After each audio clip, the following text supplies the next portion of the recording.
Welcome to Ex Machina. Join us as we explore the mysteries of this world. Cryptids, monsters, macabre tales, and horror stories abound. Could they be true? Are monsters real?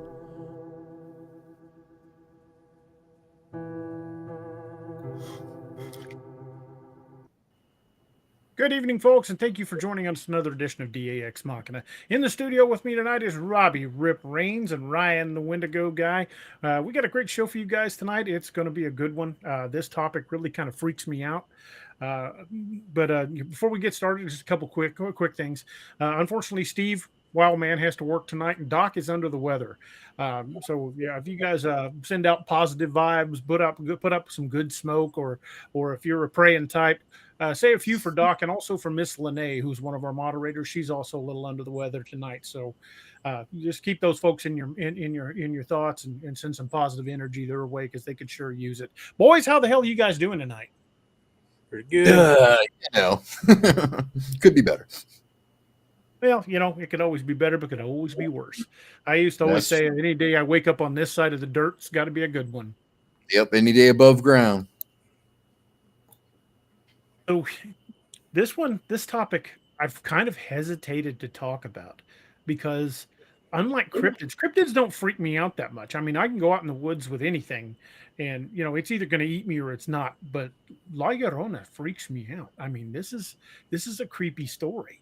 And it's not just like a Latin American or a Hispanic story. It kind of transcends boundaries because similar stories exist in lots of other cultures. There was a similar story about a white-clad woman, wailing over her children in the Aztec lore.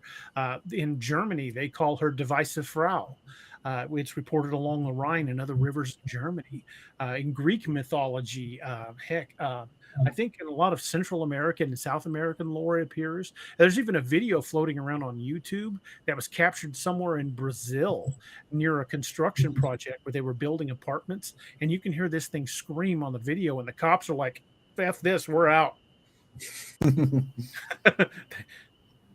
And I don't blame him. I would, if I would have got it was sent on a call and I heard something like that shrieking from the woods behind a construction complex, I'd be like, yeah, this one's handled by officer. I'm back in service. So I've always wondered though, DA, with like something like this, okay, according to the folklore, if you hear her shrieks, right, you're supposed to be cursed. So right. You're going to fail in any field that you try to accomplish anything in. Sometimes so wouldn't you be right, you can die too. So wouldn't you be kind of cursing people if you got audio of her and you're letting everybody on the internet hear it? That's entirely possible. I hadn't even really thought about that. But there was two different ones. One said what you just said, Ryan. One of them said that if you heard it, you had to run the other way. If you stayed and listened to it, then that bad stuff could happen. One said it just would if you heard it. So it depends on which one you've heard and believe, I guess.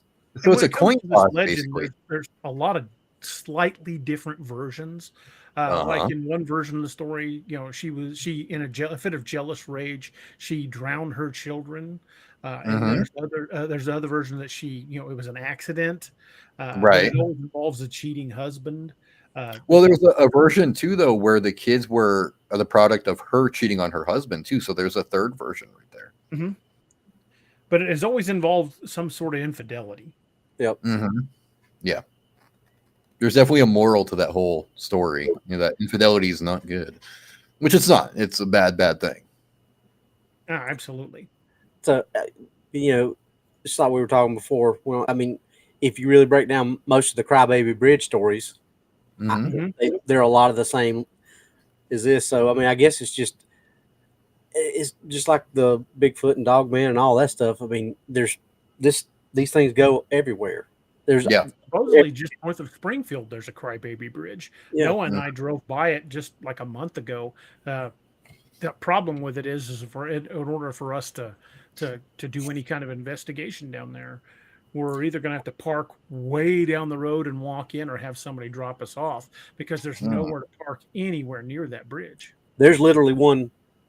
And Sonia might can correct me if I'm wrong on the mileage, but I'm going to say it's within 20 miles of where I sit right now, and just into Anderson County, which is the next county over. Mm-hmm.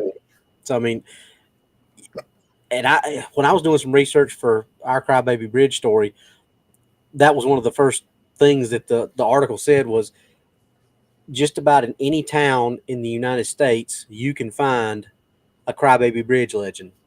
Yeah. Mm-hmm. Yep. That doesn't mean everybody's copied all for everybody. It just means that something bad has happened somewhere. And this could be something that when you have a tragedy that deep and that dark, brought on by things like the infidelity, Mm-hmm. maybe that's what manifests something like this. I don't know if you guys are fans of the show Supernatural. My wife and I we Yes. watched that show. Yeah. The very first episode of Supernatural was the Woman in White episode, and to me that's still one of my favorites because they really kind of nailed the lore on the head. Now, granted, if you watch Supernatural, they take a lot of liberties, but once in a while they actually go with the lore, and it's pretty creepy when they do. That Woman in White episode is still one of my favorites. Mm-hmm. Well, that's the thing with folklore, though, is like, there's always a kernel of truth to it. So, every culture has a version of it. So it's handed down throughout the generations, and it takes on different forms and different morals and different lessons to be taken from it. But there's some kind of truth to it. Yep. And what does that translate as? My babies, my children. Oh, okay. Mm-hmm. Yeah, that makes sense. That makes perfect sense. But and this is one of those. It could literally occur anywhere and may have. I mean, any part of the country isn't really safe from this. If they had an incident that could create that kind of spirit, because really what it is, it's just an adaptation of the vengeful spirit. Yeah. It's kind of like the ghost from The Grudge. I mean, that entity was created out of resentment and hate, and hence, the Grudge. So there you go. There's another ghost in white. I mean, I forgot the name of that character, but she's wearing all white. Yeah, that's the person in white story is actually fairly common. Throughout Asia, because in Asia, a lot of the Asian countries, someone dressed in white is associated with funerals anyway. White is so weird how weird how over here it's black for us. Right. And it's also very intriguing that similar stories crop up in cultures that didn't really have a lot of contact until modern times. Well, I watched a video in preparation for this today. Pretty cool. I don't know how the guy was out. He might have been kind of half-hearted going, but he actually went down to Mexico, where the actual tomb of, I'm not even going to try to pronounce it. I'm just going to say Llorona, because my Spanish ain't too good. I know two languages, English and bad English. I speak redneck Spanish. I don't even speak redneck Spanish. But he went down to where her tomb was supposedly supposed to be, and he went down to the river where it was supposed to have happened. But while he was down there and he was talking to people, he found out that there was the exact same story in Colombia, and the exact same story in Brazil, which I think you just mentioned Brazil earlier, DA.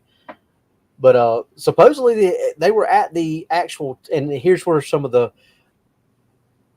different stories. The story he was telling at first, he said her name was Maria, was her real name, but then there was another name that was written on the tomb, and I can't remember what name he said that was. But so there comes some discrepancies right there. And I watched another video, and it called her name Maria. And it was a short and sweet video. It was like 3 minutes long, and it pretty much gave the whitewashed version of she was poor in a poor town, but she was really beautiful. And this rich guy came through town and just instantly fell in love with her, and immediately asked her to marry him. And she said yes. Her parents were all, good with it. She was married into money, but this guy's dad was not, and he treated them like crap. So they built their house on the other end of town, had 2 kids. Well, then he started less and less time with her, And then all of a sudden he left to go on business, and then he never came back. And a couple of years later, her and the kids were walking down the road by the river, saw his carriage, and saw another younger, more beautiful woman than her in the carriage. And in the fit of rage, she grabs the kids and throws the kids in the river and drowns them. Then she realized what she did, and she jumped in and tried to drown herself. Didn't die, but went to heaven and was challenged at the pearly gates. He supposedly the question was, where are your children? She didn't know, so she was cursed to wander in the afterlife, basically the rest for all eternity, till she could find her kids. And then that's why she would take kids and kill them, because she was trying to replace her kids. Yep. It is a completely terrifying story. It really is. And Spencer, that's the lady in white, not the lady in white sauce.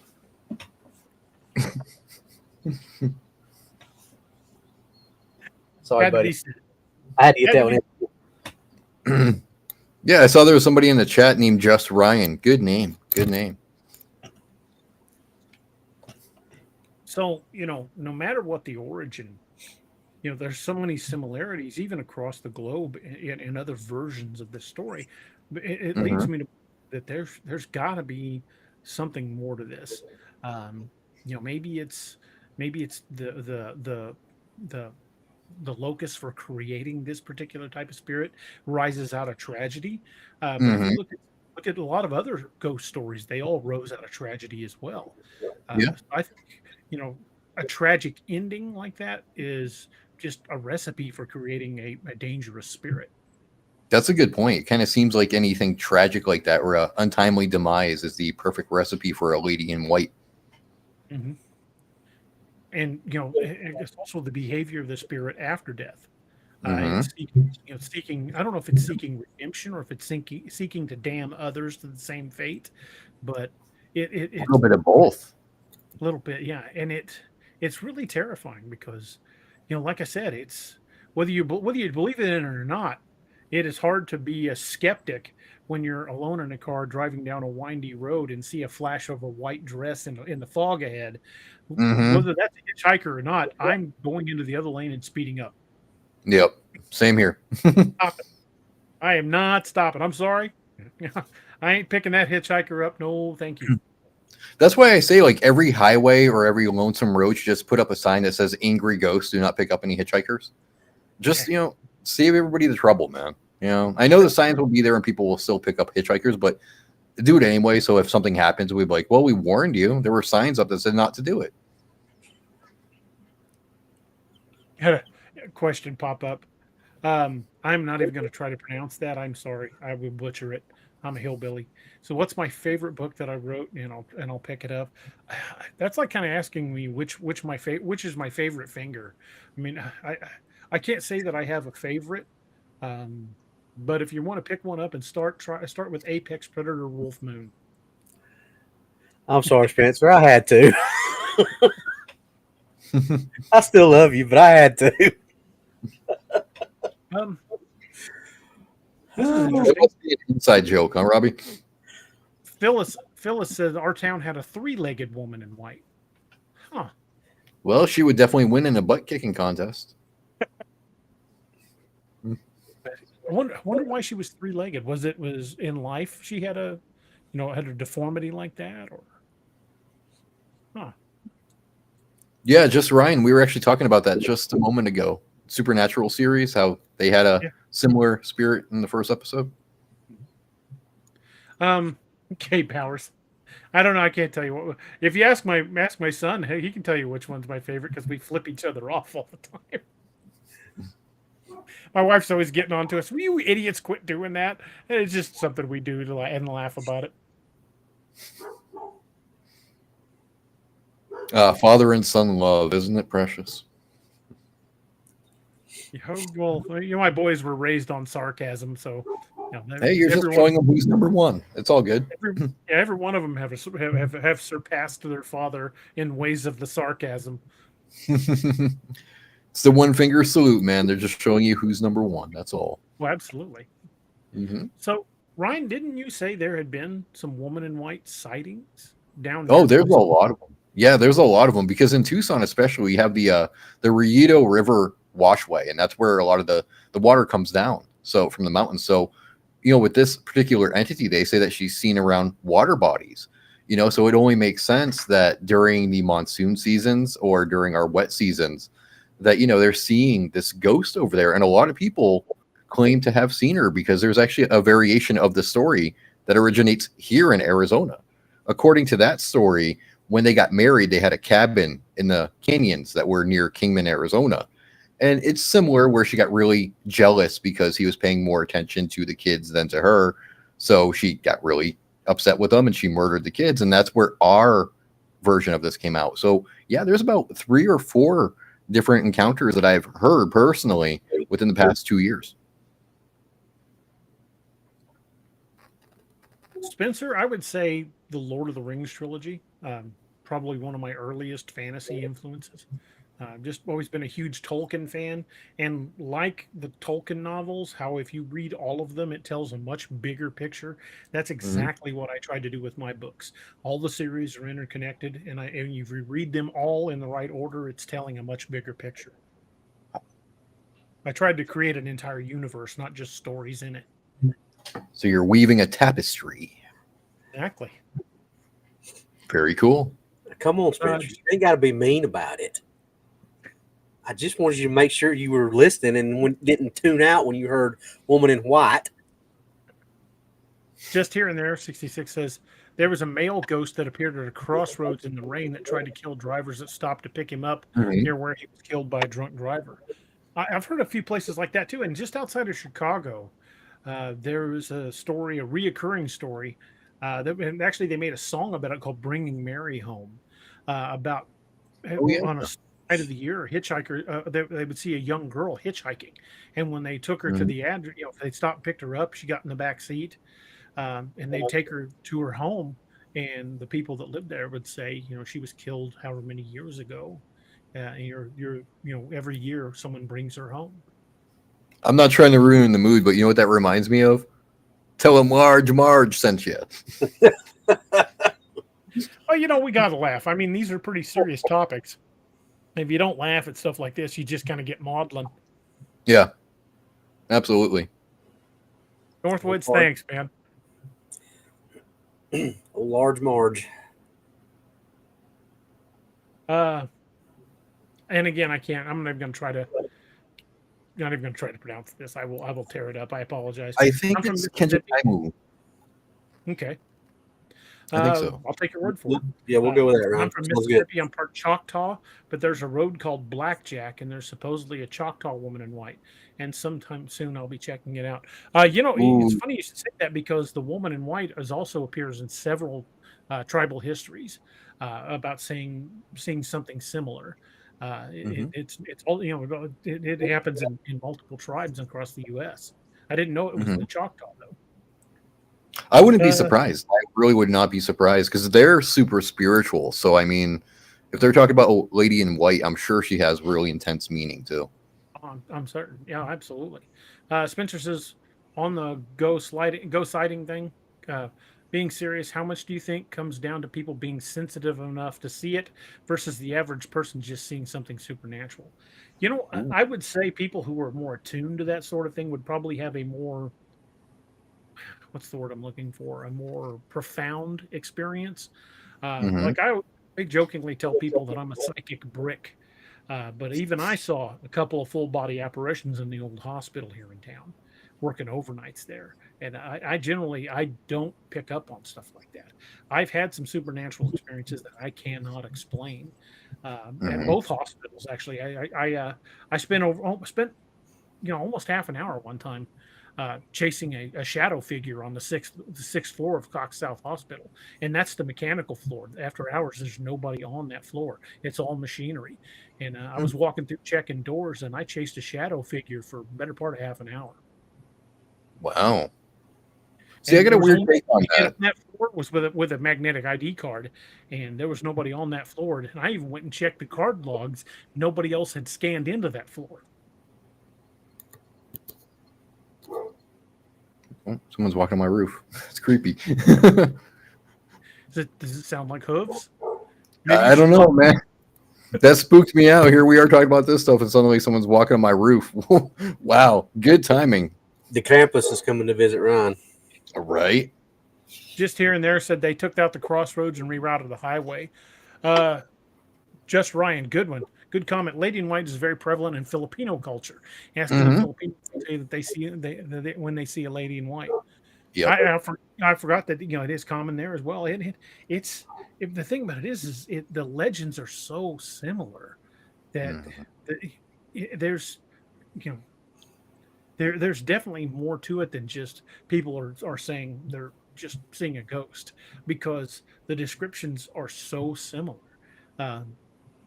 And that's why it really scares the crap out of me the most, because this is something that could happen anywhere, and there wouldn't really be anything you could do to stop it.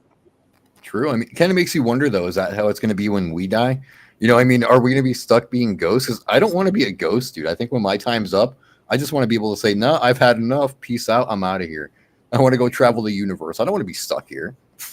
I always was afraid that if I came back as a ghost, I would be stuck in a loop of going to work, and for all eternity, I'd be stuck going to work every day. Well, are we going to be stuck in the clothes that we're wearing that day, too? I mean, that would, wow. Dress to impress, I guess, right?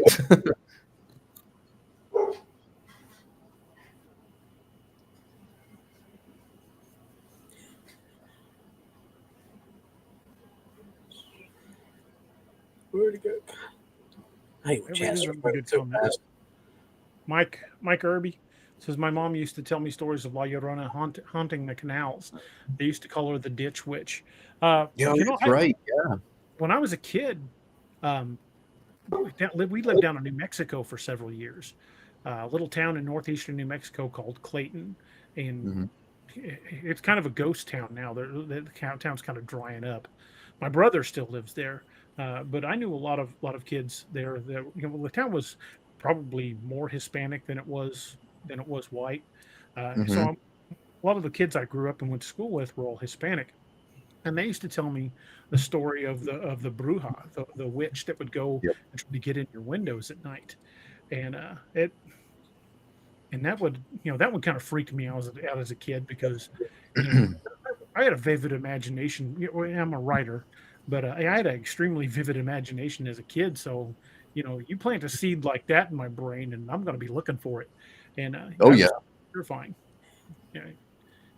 And but the thing about Hispanic culture is that the supernatural is so ingrained in it, and it's just accepted. It's not like here in the United States, where most people who are not of Hispanic origin are just like, oh, bullshit, that doesn't happen. I don't believe in that crap. You tell a story like that to somebody who's got his Hispanic ancestry, and they're like, ooh. You'll get the cross themselves reaction, or the, hey, we don't talk about that kind of thing. We don't talk about. I was going to say something, but Future Trunks beat me right to it. Future Trunks, you are in my head. Get out. What did he say? Saying how it's like pretty much a universal thing. Yeah, it's like a demon. So, well, but you kind of hit on that, Da. Look at most cultures in the world, except for us here in the United States, which we still have some folklore stuff like that, but nowhere near as prevalent or taken as seriously as it is in other places. I mean, like you said in Spanish culture, how many Spanish cultures celebrate a Day of the Dead with a parade? Everybody dresses up, the sugar skulls and demons and all this. That's just it's almost like a Christmas is to us, to them. And like look at the way Germans look at the Krampus and things like that. But we get so watered down over here, or so, like you said, bullshit, that don't happen.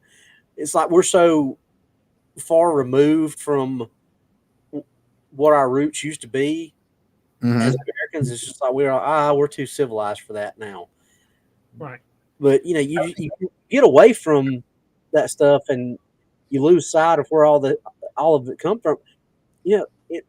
All of us have that culture and heritage from some of those countries somewhere in our DNA, and it's it's just I think it's a shame that you know, we act like It that. became entertainment to us, though, Robbie. I think that's what happened with American culture. Is we had all those old monster movies. Monsters, ghosts, spirits, demons. They all became a source of amusement and entertainment for our culture. Whereas in other cultures, they still made these movies, but they had that serious tone to it. You could tell that they really were genuinely afraid of these things. So with other cultures, like Japanese, Asian, and Hispanic, or other places like that, there was always that flavor to it that it's something to be feared. Being the dream demon, I mean, there's actual dream demons that people, but to us, the dream demon is Robert Englund dressed up in a we've dulled it down. Yeah, or Pumpkinhead. We were talking about that before the show. He's supposed to be a demon of vengeance, and we think, oh, cool, Pumpkinhead. Most other cultures would be like, no, Pumpkinhead, and want to get away from it. Yeah. So that kind of shows that we're too amused by the scary stuff. As Americans, we're so accustomed to it becoming a form of amusement and entertainment that we almost forgot how to take it serious. Are haunted houses as big and popular other places in the world as they are here? Haunted trails and things like that? I don't know. No. I mean, a lot of places will consider it disrespectful to do stuff like that because you're showing like you're mocking the dead. They don't like when you do that, so that goes right back to what we were saying, how we as Americans, we're just too accustomed to it being amusement for us, whereas other cultures still know the seriousness behind this, the direness that comes with death and, the return of dead people and spirits and entities. Well, that's something that I think is more vibrant about Latin culture than American culture or Northern European culture, however you want to put it, because to them the spirits of those who have passed on, they're still very much a part of their lives. But with us, they're dead, they're gone. I mean, it's we don't really give it much thought other than on Memorial Day when we go around and put flowers on graves. Right. In Hispanic culture, they even though they've passed on, they're still very much a part of the family, and I really approach because it keeps memories alive, it keeps the family alive, and I think that is a much better approach to looking at the afterlife. I agree with that. Question. She says, do you think that this is it, or do people's souls reincarnate? If so, do you think we come back as other things or always human? And does the ghosts that are here choose to stay instead of doing it again? Oh God! Well, to quote Billy Joel, I'm not sure about life after this. God knows I've never been a spiritual man. I like to think that maybe we can find that peace after the long lives that we lead, that we get some kind of respite where we can finally just relax and not have to worry about coming back as a dog or something. I like to think there's more, whether you considered it an afterlife or if you come back again, come back and try to be a better person than you were in this life. A lot of cultures believe in reincarnation. And, maybe it would be enjoyable to come back and be something different. Robbie just Garth Brooks us, by the way, with the beer can opening. Well, I do have friends in low places, Ryan, so. He caught it. Nice. Arlen Neal says, the room the man died in became my room. I saw him one day. He grabbed my shoulder and shook me when I had my back to my room while doing homework. Yo. That's not creepy at all. Wyatt, he lives here in Missouri. He lives down by Table Rock Lake. He says, if I had more paranormal encounters than I care to talk about.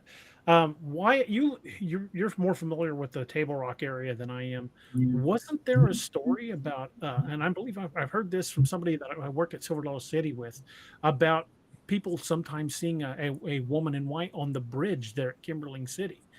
Usually it's foggy. I've heard 2 or 3 people say that, but I personally have never experienced that. But correct me if I'm wrong. I'm pretty sure I remember hearing a story that involved a woman in white on the bridge at Kimberling City. Well, that sounds like a Crybaby Bridge thing then, because that's usually foggy in white on a bridge. That's usually most of the elements for a Crybaby Bridge story. So I have a question for you, DA, Robbie, and the audience. So a lot of these entities, they're always women wearing white, okay? So clearly, in the afterlife, white means something different, because white's usually known for purity or innocence. But when they come back, they're wearing white, but yet you're usually not good. They're violent spirits. What do you think this white represents? Maybe the afterlife? Could be.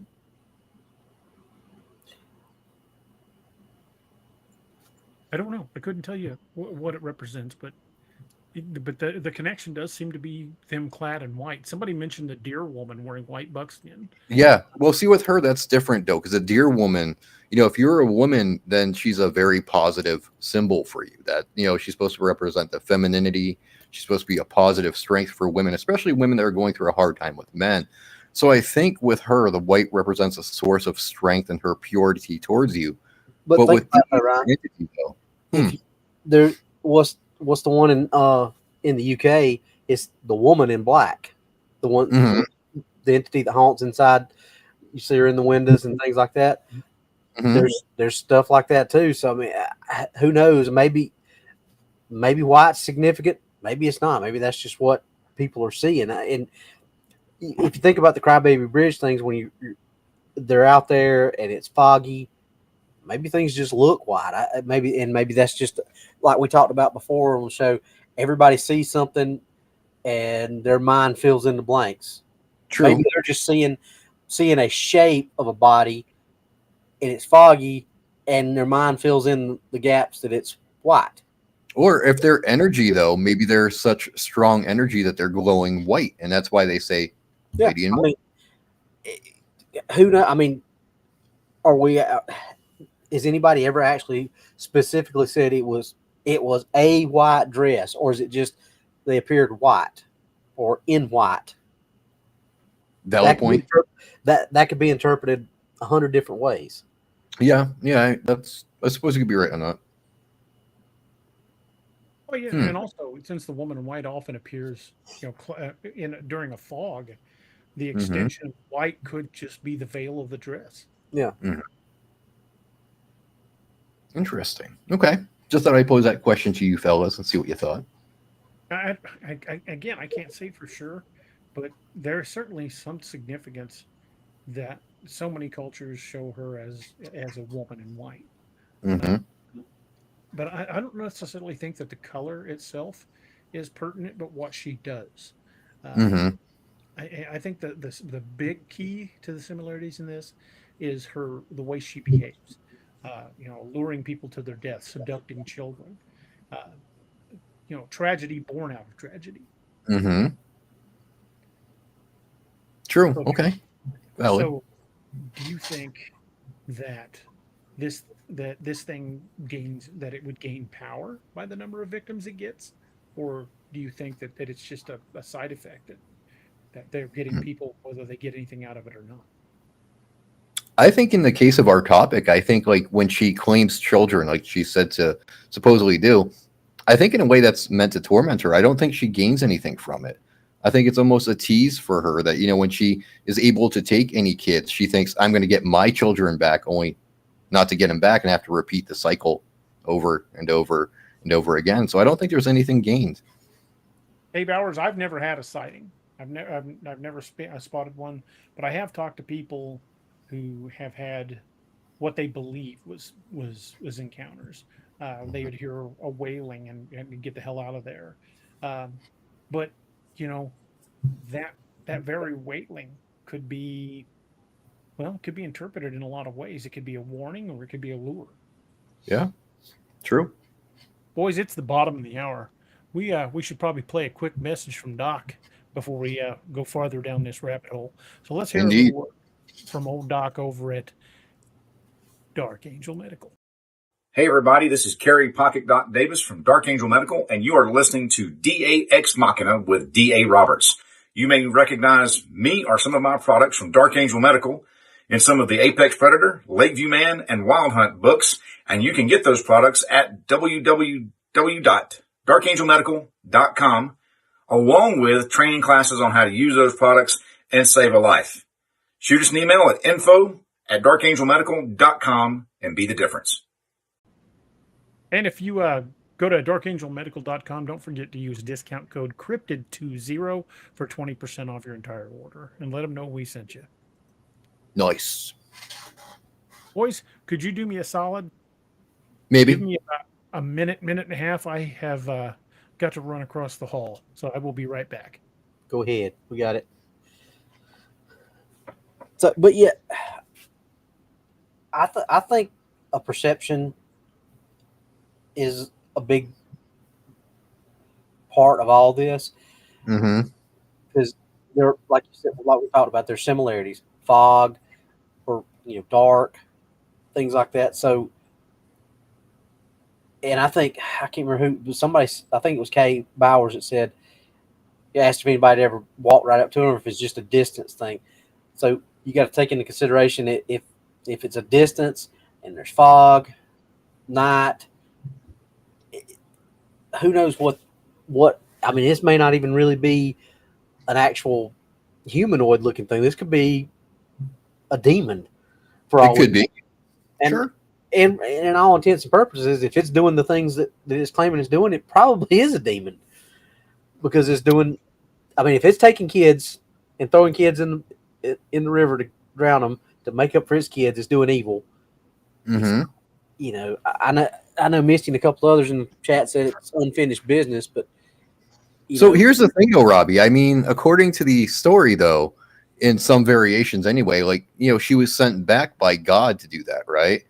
I mean, that's a demon created by God. I don't think God would do so. What the story said was, where are your children? And she was supposed to go find her children, and she was killing other children to take the place of her children. So right. she wasn't doing what God told her to do. She was going back and trying to take a shortcut.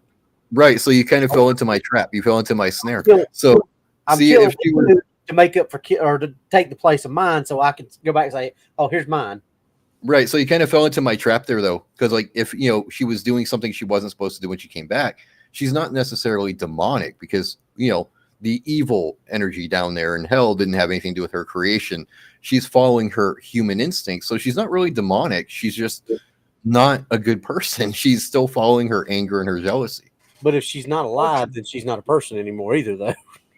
Right, but I mean, she's still following her base instincts. Well, base instincts are base instincts, Mm-hmm. I mean, animals have base instincts. That's not a human trait.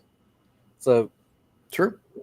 True. And humans are we know the difference between good and evil, right and wrong, things like that. Mm-hmm. A crocodile that grabs somebody off the shore and kills them, that's not evil, because the crocodile does not have the ability to understand, oh, I just killed this person. It's saying food. Right. So in her case, though, maybe what she's doing, she's following the last instinct or the last drive that she knew when she was alive, because the last thing she did when she was alive, she offed her kids and then she offed herself. So she's stuck in this vicious circle where that's all she does.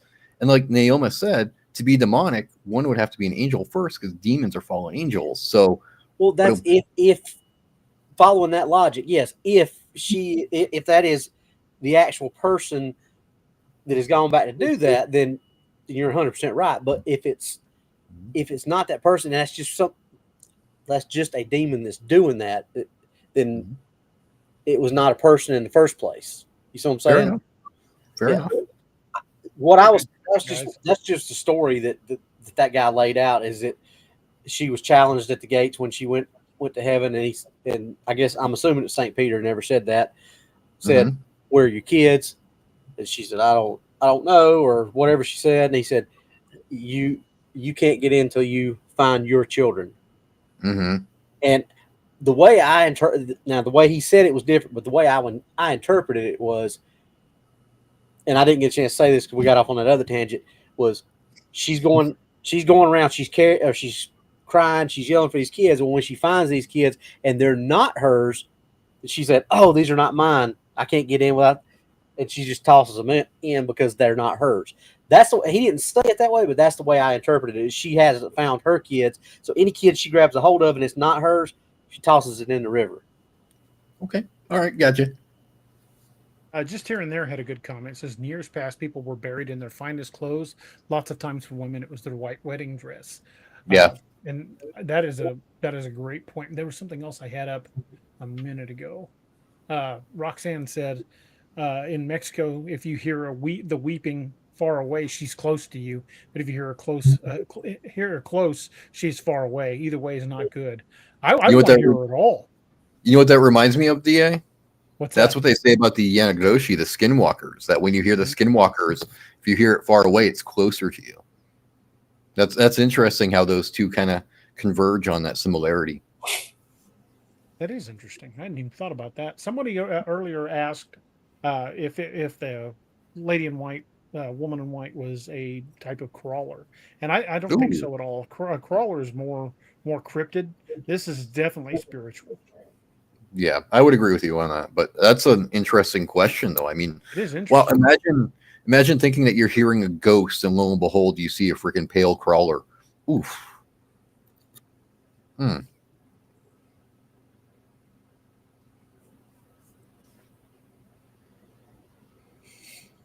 D's, no, I did not see the link you sent. If you don't mind sending it again, I'll check my spam folder to see if it might have sent it to spam, but I don't remember getting the email about the link for that radio station. But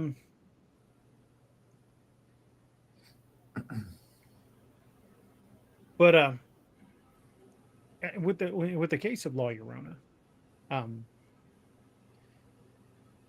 what really I think is the scary part to me is the tragedy of it, because that kind of tragedy could affect any family anywhere. We like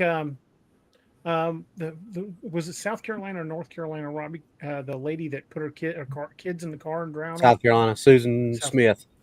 Yeah. If she'd have drowned herself with them, would she have been a woman in white?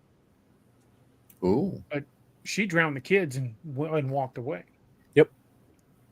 I would think so. I mean, that's what it kind of seems to suggest with the folklore, that any woman who does such deeds and then dies an untimely death becomes a woman in white. So I would think, if it's really a thing, then yeah. Noah, she definitely would have been back up. I'm glad Noah's pointed that out. The type of Banshee, the Bane Nai, is more or less another woman in white. Then that's from Ireland, and the Bane Nai is the washerwoman. You'll hear her wailing and washing clothes, and if you recognize the clothes, that's the person that's going to die. It's not identical, but it has a lot of thematic elements that are very much the same, and that's across both Ireland and Scotland, where that's a common part of the mythology. Roxanne says, "Da, when my grandma told the story to us, her face had a scared look in it, and then found out a year later she saw La Llorona when she was a child. She's lucky La Llorona didn't grab her." Yeah.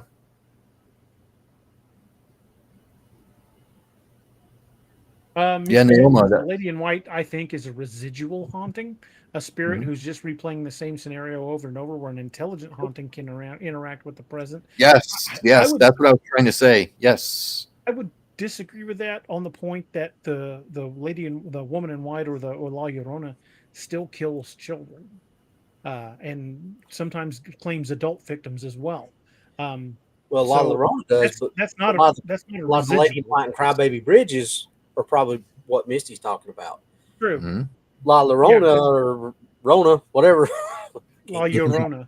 There you go. What he said. I'm surprised Robbie's not calling her my Sharona. Yeah, her. I would agree with you on that on DA, but a lot of the Crybaby Bridge, which has a lot of the same things, I think that would probably be more of a residual type thing. Yes, there you go. Supposedly, there's over again. Supposedly, that little cemetery that Noah and I filmed at with my buddy Wes, that little Civil War cemetery, and by Wilson's Creek, supposedly there's a Banshee connected it as well. Is that the one where y'all got whatever that was in the window of the cemetery? That one? Yeah, that's the one. Yeah, Future Trunks has a point too. I mean, they're saying if I were a demon, I'd masquerade as a lady in white to draw a victim in. Yeah, I mean, that's that would definitely work for men. You know, you appear as this really sultry lady in white, man. That guys are going to come to you like, Well, that. think about sirens and mermaids. That's why did they appear the way they did? Luring men to their deaths. Yeah. See, you can amp it up a little bit, man. Be a lady in white, and in one hand you got a beer, other hand you got a plate of bacon, man. The guy's going to come running to you like madmen. Man. You're all set. Yep.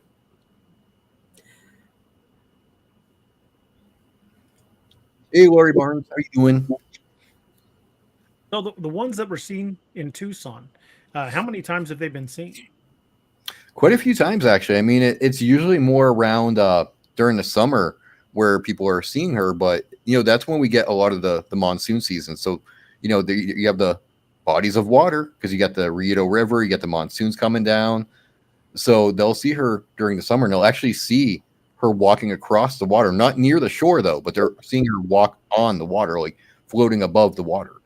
There are people that have actually seen this woman in white. It looks like she's wearing a old wedding gown with the veil down and everything, and they hear her screams and they see her in the distance and they take off. They're smart enough to run. They don't stick around. They don't try to take pictures for some reason either. And one person I spoke to, when I asked, how come you don't try to get any photos of her? He said that it angers those spirits, that when you try to take their photo, they don't want you to. So you're offending them. So they'll come after you even more if you try to do that. And, you know, to be honest, if I heard the screeching of a La Llorona, Mm-hmm. I'm not sticking around. I might. I mean, you know, if I really wanted evidence, I think I would try to stick around, but not for long. Dude, I will chase a cryptid to the ends of the earth trying to get evidence, but I'm not chasing a ghost. And that night at the hospital when I chased a shadow creature, if I'd have realized that's what I was chasing, I'd have bugged the hell out of there long before. I legitimately thought there was a person in a restricted area and that they were just one step ahead of me. If I'd have realized what I was chasing, I'd have been like, I need to be anywhere else right now. Yeah, I think I'm with you. I chase any cryptid really, but you know, if it comes to anything that's, you know, dead that came back to life, I'm not about it anymore. Yeah, I don't fear animals or cryptids the way I do, you know, the supernatural. You know, a cryptid might kill me, but I can go down shooting it. But you can't shoot a ghost. You you know, unless you were carrying rock salt rounds like Sam and Dean. But even then, that's made for TV. I don't know if that would actually work. Right. Plus, you know, spirits and entities can mess with your mind. They can get inside your head and make you do some really messed up stuff. Cryptids and animals can't do that. Yeah.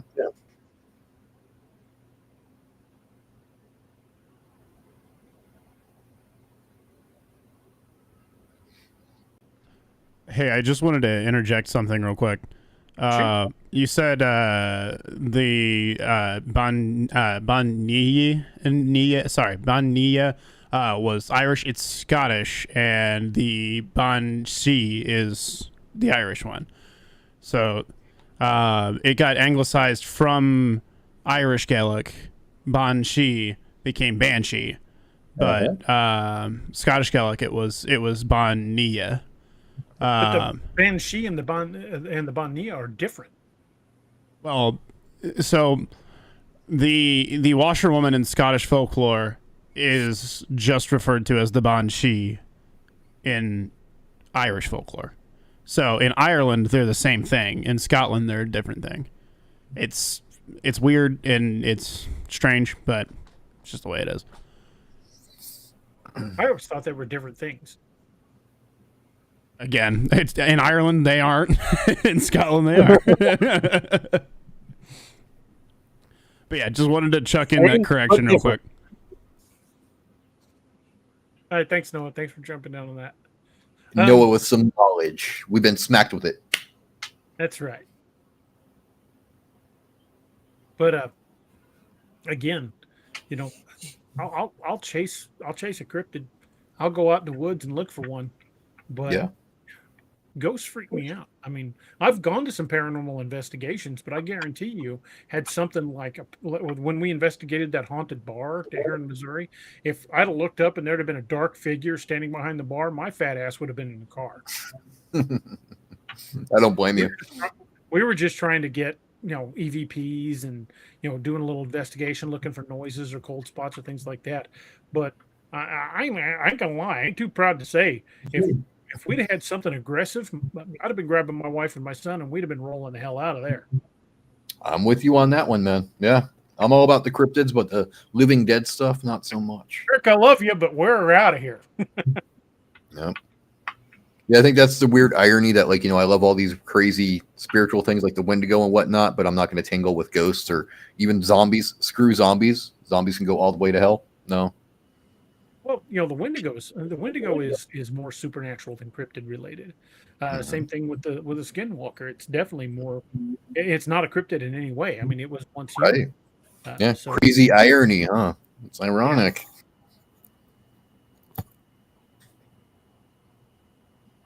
But yeah, zombies or anything like that. Yeah, I'm never going to be about that kind of thing. I've always thought zombies were pretty fascinating. They were one of the monsters that scared me the most as a kid because zombies could be literally anybody. It's only certain people or werewolves or vampires, but literally anybody could get turned into a zombie. So that's why they always kind of freaked me out as a kid. That's why I wrote about them first, I suppose. But now that I'm older, zombies just don't freak me out like they once did. They still freak me out to this day. No, see, I'm the opposite. I don't want a flesh and blood monster. I don't blame you, bud. So I don't want. Yeah, we understand, Noah. We understand because I don't know what can keep them back. I at least have my Latin in my arsenal for ghosts.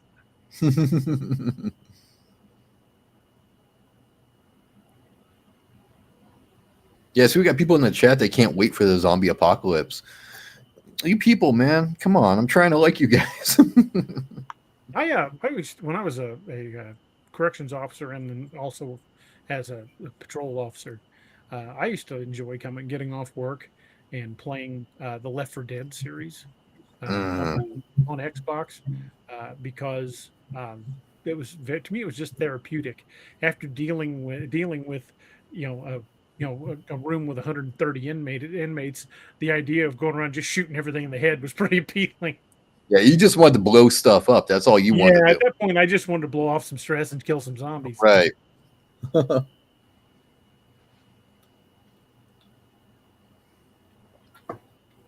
Arlen Neal says, DA, I went ghost hunting a while back. I saw a shadow figure. I got a picture of it. I took several before it vanished. I'd like to see that. That'd be awesome.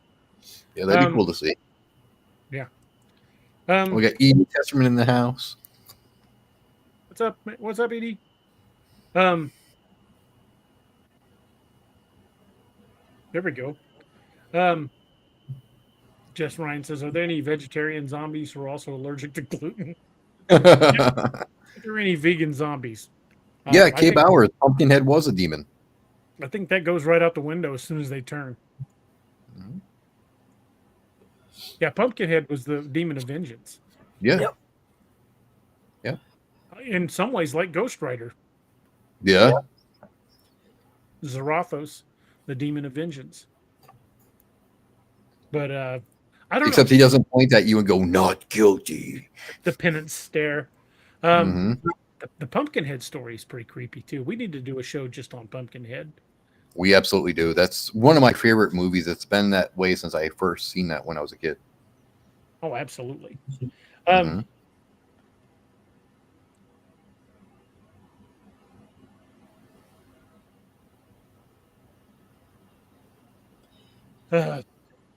was going to say something else and I completely lost my train of thought. Well, while I recover my train of thought, Robbie, why don't you go ahead and tell us a little bit about Scallywag? That buys me a couple minutes to think. No, it buys you 30 seconds. Remember, you told me to hold them 30 seconds. True. You got to keep it short. Scallywag Tactical is one of our other veteran-owned affiliates.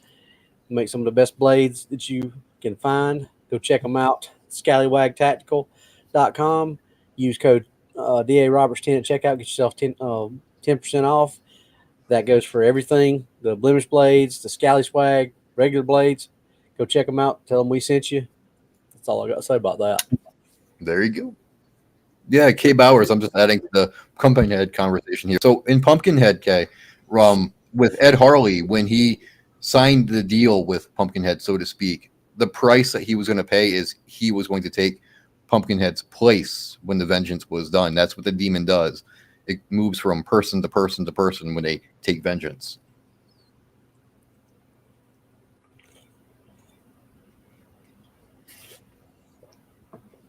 That's why Haggis was having so much fun with it. Arlen, Arlen, I just posted my email address. You can send it to me there. Steve Payton says, DA, did you see who they're looking at to be the new Ghost Rider? I think I did, but I can't remember who it is. No, please make it somebody good. Please don't disappoint me. Here's hoping. Roxanne says, DA, I hate to say this, growing with the La Llorona story, I've kind of been interested in the story. I'm really interested in it too. In fact, I've kind of been percolating the idea for at least a short story, maybe even a book out of it, because I just find it so fascinating. I've dealt with cryptids, I've done vampires and werewolves, but I've never done a classic ghost story. So I think I may throw that one into the works at some point. Roxanne, there's nothing wrong with liking the story. I think if you're interested in that, that's great. That's really good. I mean, follow it, take interest in it, and really research it. Exactly. Just much like anything, whether you're going out looking for cryptids or anything like that, just take precautions. Yeah.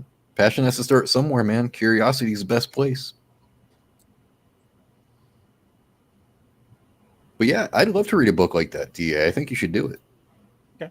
Yeah, that's definitely going to happen at some point. So, in the case, specifically in the case of La Llorona, and we know it has something to do. There's always going to be a body of water, usually a river or a stream. But what do you think would be things that would attract this? What type of person, other than obviously children, but what type of adult do you think has more chance of seeing something like this, like a cheating husband or somebody? Maybe it's like the movie. I mean, have you seen the movie about this? That was part of the. Okay, it's part of the Conjuring universe in a way. And what they implied is that women that have a similar situation going on, where maybe they lost their husband, because in a way, your husband dying early is seen as abandonment in a way. You're left alone with your kids. Or if your husband takes off on you, maybe if it's one of these things where the husband takes off, then she's kind of attracted to that energy. Or if the husband's cheating, or if you've done something where you have a child that's not your husband's, maybe she knows this stuff, and that's the kind of person she's attracted to. Yeah, I would think if it's a vengeful type spirit, that it would be hunting certain people, certain proclivity. Yep, I would think so. Infidelity would be a strong magnet. Yeah, the type of person who would never cheat on your spouse, that you probably wouldn't ever encounter something like this. But if you've been, if you're the type of person who's thought about it or done it, you might be far more likely to run into one. Yeah, it's similar to the deer woman. I mean, when there's a woman that's being treated badly through infidelity and whatnot, the deer woman tends to show up to that woman to give her that positive strength. So I don't know, maybe it's something similar to that. Could be. So with minor variations. Yeah. If you're the type of person who has or thought has pondered cheating on your spouse, maybe stay away from the rivers at night. Yeah, it'd probably be a good idea. Roxanne says it's also said she goes after men because of her cheating husband and it doesn't end well. Well, I would just say to all the guys out there, keep your thoughts pure, because that's something you want to attract. I don't want to go out that way. I mean, well, I don't think you should need the fear of a ghost coming to get you to say faithful to your wife. I think you should just have that anyway. But yeah. So, and Lori Barnes, the deer woman, actually isn't a cryptid. It's more a supernatural entity kind of thing. So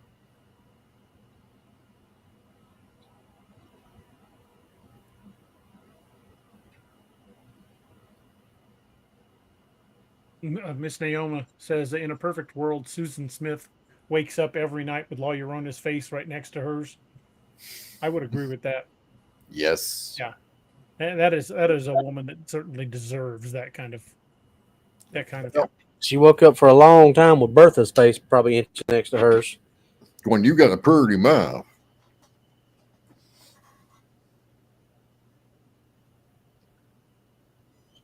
That happened right as I was getting into law enforcement. Yeah, that's a pretty horrifying story. Yeah. Yep. Speaking of horrifying stories, I know this is not on the topic of La Llorona, but I just saw an article today that a great white shark washed up on a Florida beach. Mm-hmm. Great whites don't even hunt in that area. No. Dude, did you not And it see was the a good size. Did you Do not what? see the video where they caught a 12.5-foot great white on a rod and reel off the beach in Alabama? No, I didn't. Did see they? that. Yeah. Matter of fact, that they broke the I want to say it was either the state or the world record for the largest shark caught on a rod and reel in on the ground, obviously not on a boat, but land based or whatever. Because I think Wow. it was like 12 or 1,300 pounds or more. Mhm. That is a big fish. Yep, That is. they fought it James for like Householder- 17 or 18 hours. Oof. Wow. James Yeah. Householder says, DA, what in the world is your background? Bigfoot walking or what? There's a bunch of different cryptids running around in the background. My buddy Adam made this for me. It's just an animated background. And if you look over my other shoulder, you'll see when the video loops, you'll see a dog man walk out. And then just a few seconds after that, you'll see me walk out. But And Yeah. you see the Wendigo. Did you see what Jessica said? Said there's been some shark attacks in Florida this week. Interesting. that's bizarre because that's not normal areas where great whites were seen. No.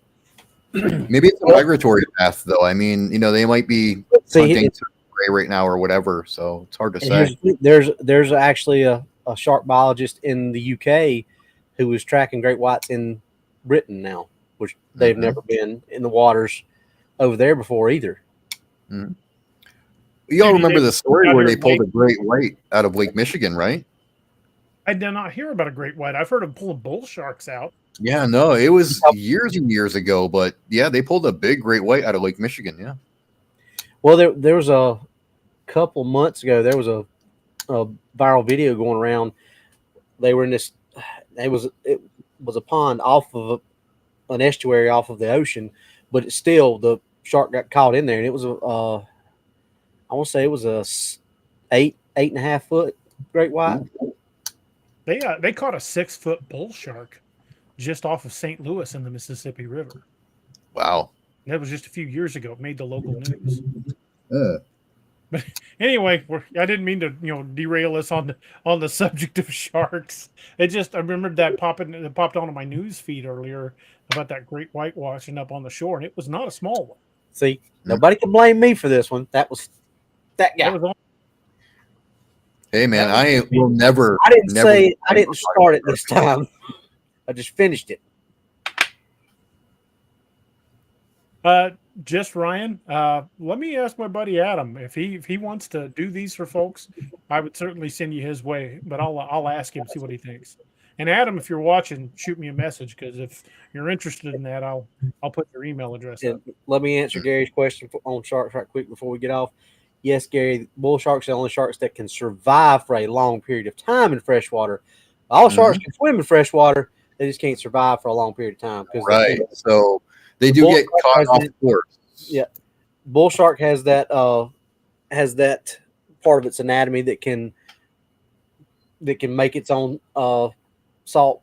It needs to survive. It can pull it out of its body. It's self-regulating. Yeah, it self-regulates. Whereas other sharks, they don't do it, but they can survive for probably, I would say, at least a day or maybe a little bit more than that in freshwater. Yep. They're not going to survive for long. So any shark other than a bull shark that's pulled out of freshwater has not been in there long. Mm-hmm. The Leviathan. Yes, they have found great whites off of Antarctica. Great whites are generally a colder water shark. They don't generally hunt in warmer waters. That's why we're kind of freaking out about them, washing up on a beach in Florida, because that's warm water. Mm-hmm. Yeah, somebody Now, mentioned the Leviathan, dude. Yeah, off of England doesn't surprise me at all. The North Sea is one of the coldest, most violent seas in the world. But they haven't been there historically, though. That's the thing about it. It's not that environment's not fit for them. It's just they haven't been there. That's what's surprising and shocking about it. But look at all the other stuff. Killer whales attacking boats now, and things are getting screwy. Man, orcas are just tired of the bull crap, dude. I think orcas are like, these soft pink things keep coming into our territory, killing our fish. Let's rebel. Let's take our spot back. I don't blame them.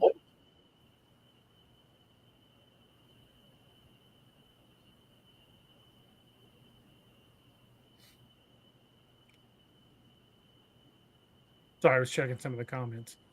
Mm-hmm.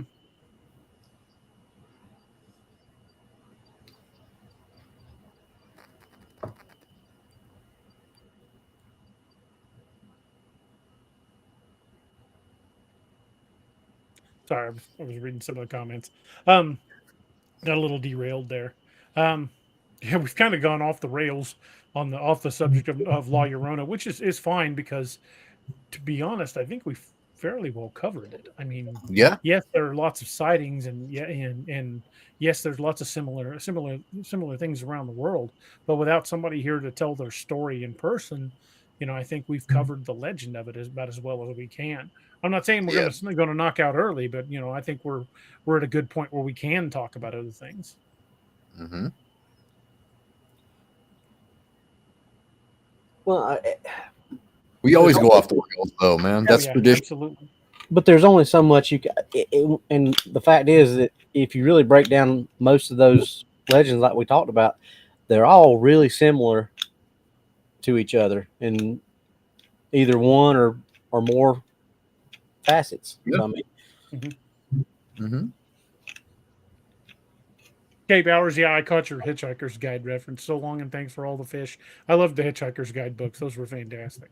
Yeah, they were great. So, all right, gentlemen, I do have to drop off because I got somebody walking on my roof. It's the maintenance guys. So, are you sure it's the maintenance guys?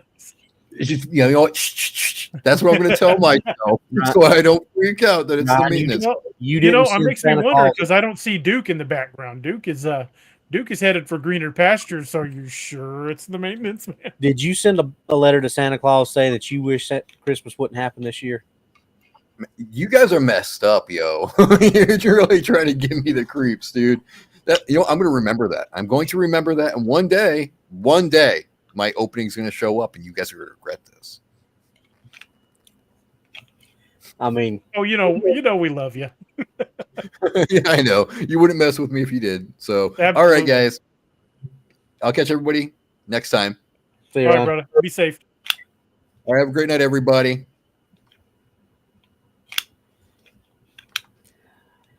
I think it's particularly interesting, the Celtic tie-ins with the Banshee and the Banshee. Yeah. Noah, you know more about about Celtic folklore than I do. Yeah, what's up? If you want to chime in on that, the origin stories of the Banshee and the Banshee, those things, they freak me out as bad as the La Llorona itself. I mean, we're dealing with supernatural entities, but the Banshee and the Banshee, those are more what's the word I'm looking for? Like omens? No.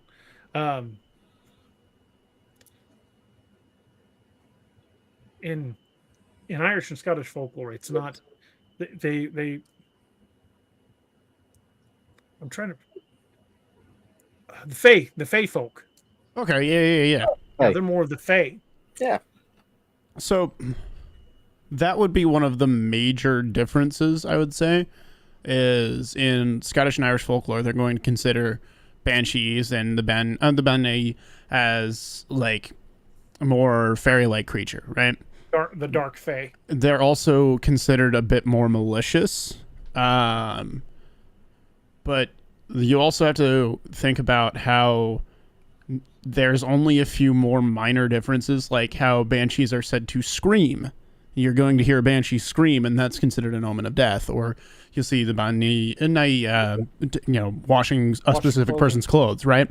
Versus La Llorona, which you'll hear crying, or in a few other cases like singing. I've heard that one a few times as well. I heard singing along with the Banshee though. Yeah, and I was about to say, with singing and weeping while she's washing. With banshees, a lot of the time when they aren't being used as an omen of death, people will actually hear them singing. And that is for them to lure people in so they can have just some random victim. But it said that the cry of the banshee can kill you. Yeah.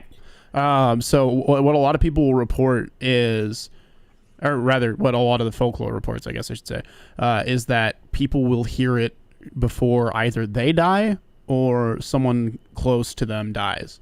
You'll hear a banshee scream, and you'll hear, or you'll hear that, and then shortly thereafter, someone or something close to you will pass away. But I mean, even so, like we're talking about like some fairly similar creatures, or I guess ghosts is the best way to put that. And for there to be that much similarity between the two of them is just kind of bewildering. Well, but it's kind of like what we've said before, Noah, that, when you really start looking at breaking stuff down like we do here, you start seeing the similarities between this one over here and this one over here and this one. There's always a common tie-in between a lot of these things that, that it crosses. Yeah, it's there for a reason. And personally, I believe the reason is because it was something that every one of these people saw. They just, they just had their own word for it. Just like how many different words for Bigfoot are there in First Nation tribes? So I would say that we're talking about a very specific like group of ghost creatures. I would say that banshees and La Llorona can be roped into the same category as like the Kuchisokaona, the Japanese smiling woman. So that's a woman that is often described as wearing a white gown or white dress. And the difference with her is she will approach typically young men and say, "Do you think I'm pretty?" They answer no, she'll kill them. If they answer yes, she will remove the mask she is wearing to reveal that she's like horribly disfigured and like cut to where she's always smiling. If they like recoil back or scream or whatever, she'll kill them. She'll ask them again, "Do you think I'm pretty?" And if they say yes still, she will accuse them of lying and kill them. So pretty much they're screwed either way they turn. The way that you get around that is ask her another question. If she asks you, "Do you think I'm pretty?" ask her a question, and while she sits there and thinks about her answer, get the hell out of there. Where do you want to eat? There you go. Yeah. I don't care. Where do you go? Now, I've learned a trick, and I gotta hope my wife's not listening to this, but I've learned a trick. It only works occasionally. You can't overuse it. But if you really want to eat somewhere and you don't want to spend 30 minutes debating on who wants what, say, "Honey, I'm going to take you someplace and it's a surprise. And I'm not going to tell you where." And she'll go, "Is it?" And when she's that, whatever place she says, they say, whatever place she says off the top of her head, you're like, "Yep, that's where we're going."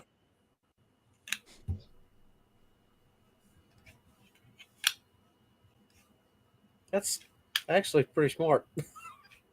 It works, but it's one you can't go to the well on that one too many times. How do you always guess? I just say, you just know me so well, don't you? But yeah, I think the reason that they're so, it's like you said, just cross-cultural, number one, because and we've talked about that story, like every major culture has a story about the flood. Every major culture has a story about Bigfoot. Every major culture has a story about, obviously, like we talked about this. I mean, I don't think it's just happenstance that all these cultures have all these stories and they're all so similar. I think they've all experienced something similar. To me, that's one of the biggest shames of modern culture is we've in our eagerness to be advanced, we've forgotten a lot of this folklore, and that folklore exists for a reason. Yeah, sometimes it's just a cautionary tale, telling kids don't be out after dark or the boogers are going to get you. Uh, Sometimes it's a cautionary tale, and sometimes there is real safety knowledge to be had in there. Telling kids the boogers in the woods are going to get you. Well, in some cases, especially if depending on what part of the country you live in, that might happen. I mean, that's like I said, my great grandmother used to tell me, "Don't go too far in them woods; the boogers will get you." And right there on that property is where I had my first sighting. And my grandparents used to say, especially my grandma, don't be out in them woods after dark or the boogers will get you. I mean, you've taught me my whole life, like, one, the woods at night, not your friend. You've also taught me don't whistle at night. If you hear something from the forest, say your name. No, you didn't. Yeah, do not acknowledge it.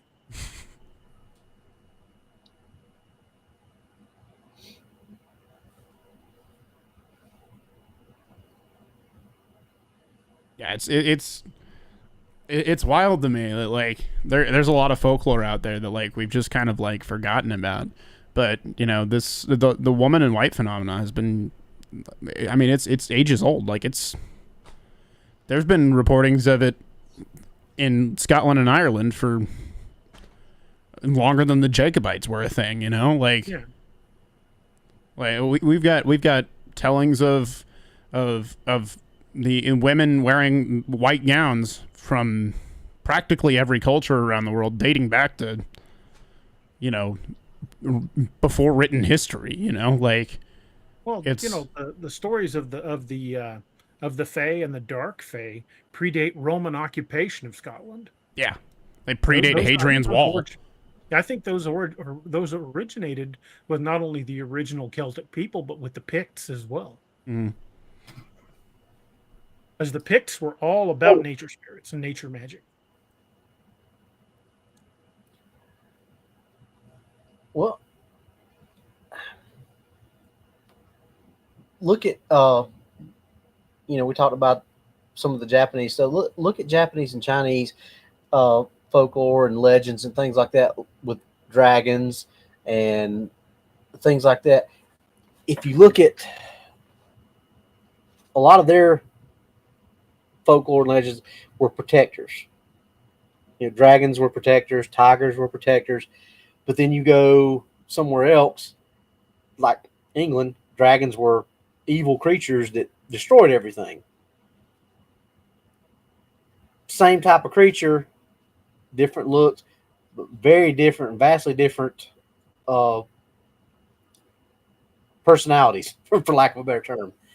Well, but look at some of the Asian dragons and European dragons are very different creatures. Well, but I'm saying they're dragons is in the sense of that's what they're called, but look and act very differently. You could kind of make the same argument with some of the Bigfoot type species that we've talked about, that some of them are similar in the way they look, but they act very different. Maybe some different height, gugway, different number of toes. Well, but look at what we talked about tonight. You get some of these the Machironas that have actually attacked and killed people, but you get the ones on Crybaby Bridge who just are more like maybe residual type, similar but totally different in the way things are done and the way they act. I was trying to put up a different comment. It happens all the time. It moves so fast. You click on it and it's moved before you can actually hit the button. I wanted to comment on this. No, he says, no, I thought I heard a story about Romans sent into Scotland and didn't come back, so they gave up trying to take over Scotland. There, the story is there was a Roman legion, Legio 9 Hispania, was stationed along Hadrian's Wall, and the Picts kept raiding over Hadrian's Wall. And the story goes that the commander of the Ninth Legion said, we're going to put an end to this once and for all. And the entire Ninth Roman Legion marched north and were never heard from again. 10,000 men, best trained military force on the planet at the time, marched north into Scotland and were never heard from again. Disappeared without a trace. No trace has ever been found of them. Yeah, if I remember correctly, the like official thing that was stated was, we are the strongest military force in the world. We are going to move forth and take them out because they don't have anything that can stop us. And they were the Roman Legion at that time was the greatest fighting force on the planet. They had conquered everywhere they had gone. Well, reported to be. And then the Picts just kind of slapped the hell out of them. We don't know what happened. You know, there's no stories of what happened to the Ninth. And the Romans were meticulous records keepers. We found very detailed records of activities of legions through the centuries in Roman archives, and even still in the Vatican's archives to this day. The Roman legion is stricken from the Vatican, from the Roman rolls after the date it went north. There's no more mention of it, and that's a Roman practice. They didn't mention anytime they lost. So either the Romans knew and struck it from the record, or no trace was ever heard from them again, which I think is the far more likely. It's referred to as the Lost Legion. It was the inspiration for the Lost Legion in my sci-fi series, but it's Legio 9 Hispania, and they marched into perdition's flames to a man, never to be heard from again. Wasn't there a movie based on the Lost Legion? Or it's called the Legion. Actually, there's been a couple. There was Last Legion, was that Lion of the Legion, and then there's another one done more recently with what's his name, the guy was that the Last Legion? I think so. Yeah, there's been 2 or 3 movies made of it. I think the last one was just called The Legion. You said The Legion, and immediately I thought of that movie Legion, where that grandma jumps on the ceiling and is like, "Oh, that's a whole different animal." That's a completely different movie. But, Ghost Rider. His name. He was the guy Legion was in Ghost Rider. He was one of the main characters in that male stripper movie. I can't remember what that movie. Oh, Channing Tatum. You're talking about Channing Tatum. Channing Tatum. Yeah.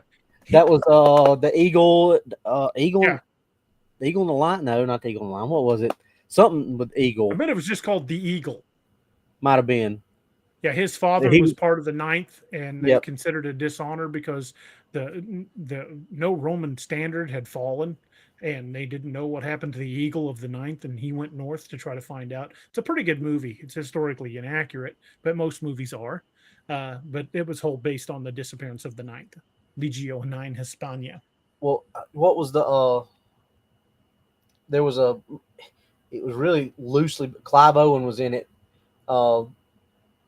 And ED's I think he might be talking, but it was like trying to be an actual historic telling of of how King Arthur actually became, but he was in the Roman Legion. Clive Owen was in it. And what's her name from Keira Knightley? She was actually Guinevere, but she was a dramatic pick, or instead of, it wasn't the fantastical fairy tale kingdom.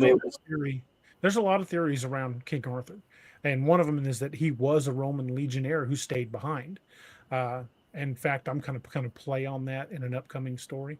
There's a character in Wild Hunt that a lot of people have been asking about. That's going to become key. Yep, I know exactly which one you're talking about too. Excuse me. 2 people just had a conversation about him not long ago, didn't they? Yeah. And it's not Gideon. Yeah. 2 people had a conversation about him in a certain office Yeah. certain. Lyle, he says, "Hey DA, you need to write that Gideon knows what happened to the ninth." I've actually thought about writing a story where Gideon was part of the ninth and never told anybody, because if you know the if you know who Gideon is, you know he was cursed to remain a soldier, and he would have been a soldier many times from the time of 2000 plus years ago to modern times. And the Roman Empire existed for over 1,000 years after the time he was cursed, for like 1,500 years. I think it was, Noah, correct me if I'm wrong, it was in the 1500s when the Romans pulled out of Britannica. Oh god, I'm not a Roman history buff. Probably. I want to say it was the mid 1500s when the Romans abandoned England. Said, you know what, we're done here. Wait, hold on. End of Roman rule in Britain on Wikipedia here. I think it was significantly earlier than the 1500s. I don't remember exactly. The Roman rule of Britain was in like 2 to 400 AD. Oh, well then, okay. Well, he would have still been around. I think the Romans were still around in the 1500s. We'd have a lot different of a future going on right now. Well, the Romans were very technologically advanced. There'd still be Roman influence all over the world. Okay, I was completely way off on that. I don't know why I had 1500s in my head.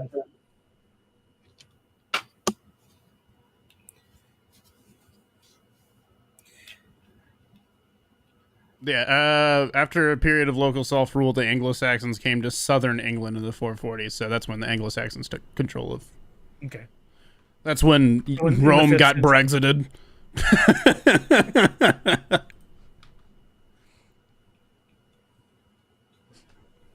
Okay, so I was off by about 1,000 years. It was all way before my time. I'm old, but I ain't that old. Barely a tick of the clock as the geological time goes. That's right. So I was off by a few ticks of the clock. Yeah, only 1,100 years. give or take. Misty King says, "Da, what's a meat baby?" Yeah, I don't know. I don't think I've ever heard that. Is that really god awful thing that guy made on Reddit where it was just like a meatloaf that was shaped like a toddler?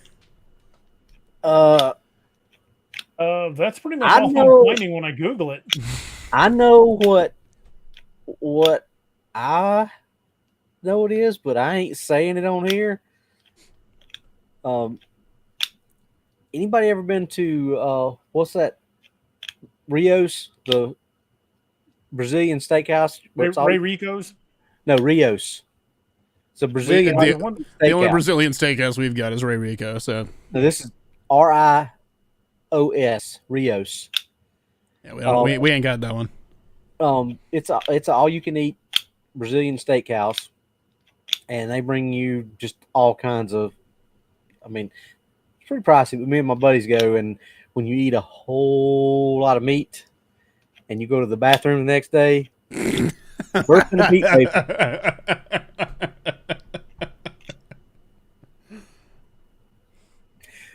That's what I've always heard of things being called. I don't know if that's what she's talking about or not, but I seriously doubt that's what they meant. I don't know if that's what he's talking about.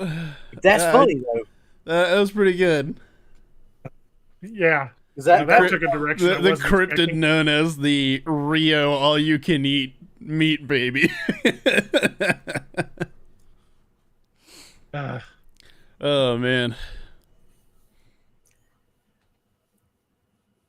Don Donaldson says he has a sword that glows blue. Might be onto something there.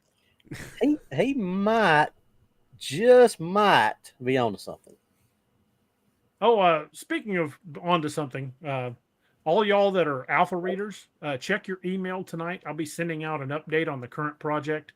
Actually, maybe sending out 2. I've got a short story in the works I'd like to get your input on, and also because that short story I want to get it done and up to the Patreon community. But I'm about 45,000 words now into the Heart of Iron story, and I will get that emailed out to you guys tonight.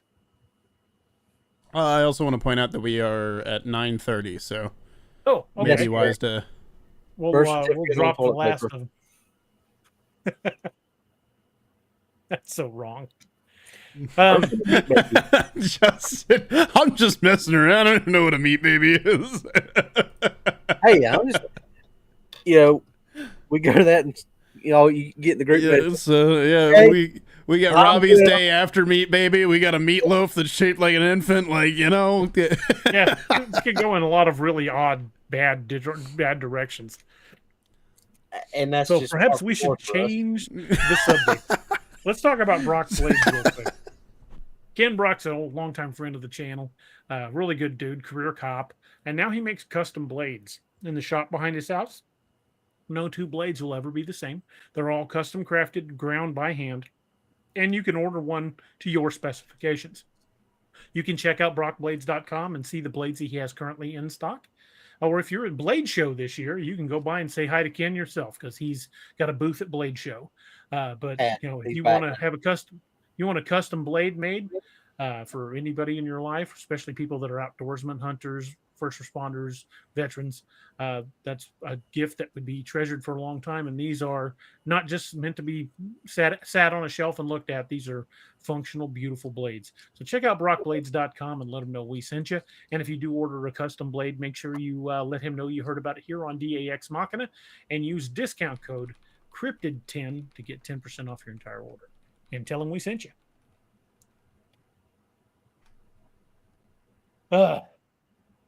Now, what were we dissecting? Trying to get us back to before meat baby. Yeah. Oh, we had another subscriber to the channel. Thank you. Thank you, Maribel.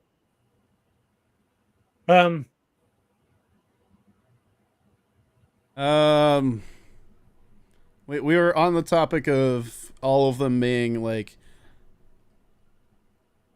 an over-encompassing category of ghosts. We are also discussing the Roman occupation of Hadrian's Wall and Scotland. The Lost Legion. But we probably should usher it more towards La Llorona itself instead of talking about the Roman Legion some more. Misty's like, DA, I think we finally jumped tracks and it's not coming back. You might be onto something. Well, since we're already so far off track, I could read a little bit from a work in progress if you guys would like to hear some unfinished, still working material, if anybody's interested. Sure. What y'all think? Let me get this adjusted. Let me know what y'all think if you guys are interested, and maybe I'll pull something up and read it.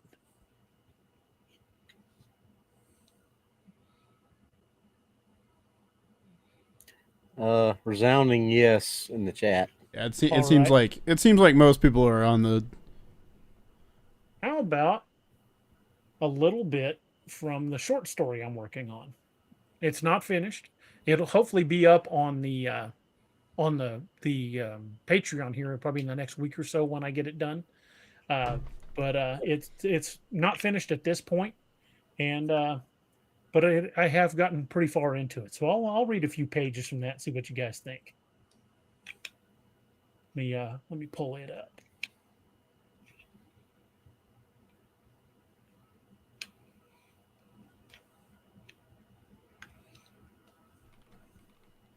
All right. This story is called Where Angels Fear to Tread. I'll just leave out the quote and the title at the beginning. 1600 hours, August 12th, Fort Worth, Texas. Carrie Pocket Doc Davis was just wrapping up an advanced class on battlefield trauma and tactical medicine. He sighed, wiped the sweat from his forehead, and silently raged against the crappy air conditioning in the building where they held the classes. It was over 100 degrees outside and felt like it was close to that inside. He knew he needed to rehydrate, but a large glass of bourbon and a thick cut, juicy, rare steak sounded even better. In fact, it sounded like the perfect way to end his long day.